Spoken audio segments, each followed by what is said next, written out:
అందరికీ నమస్తే.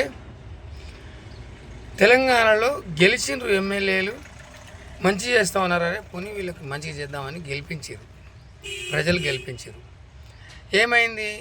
కొంచెం అదైంది, అనుకున్నది రాలేదు. కానీ గెలిచినాక కాంగ్రెస్లకు మారారు, బీఆర్ఎస్ నాయకులు అందులోకి మారారు. మరి మంచి చేద్దామనుకున్నారా?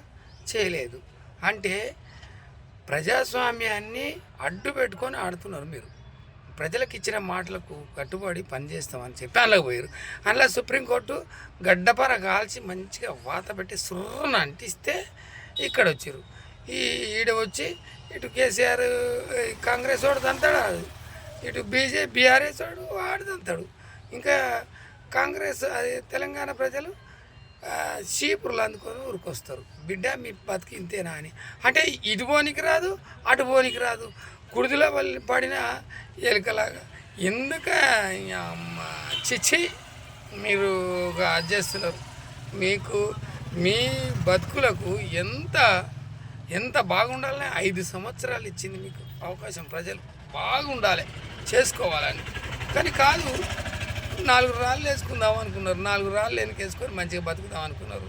చాలదా మీకు వచ్చే చాలదా అని ప్రజలు చూస్తున్నారు. ఇక ఈ ప్రజలు మంచిగానే చేస్తారు. రేపు నిజంగా మొగోన్లాగా బతకండి, మొగోన్లాగా రాజీనామా చేసి గెలువురి, లేదంటే ఉండుర్రి.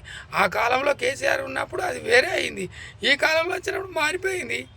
మరి ఏ ఎండకా గొడుగు పట్టి మంచిగా చూసుకోరు. అంతేగాని పిచ్చిగా మాటలు మాట్లాడుకొని లబ్బు డబ్బు పొద్దుగుతో ఒకటి తెల్లారితో ఒకటి మీ జీవితాలు భయపడిపోతున్నారా మీరు?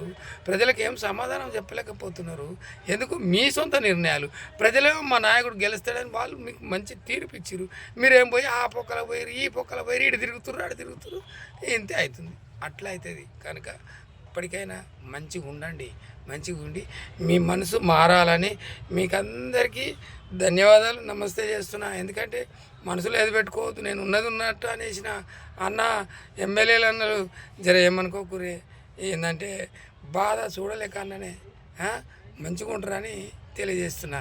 జై తెలంగాణ, జై కేసీఆర్, జై అఖిల భారత కేసీఆర్ వీరాభిమాన సంఘం.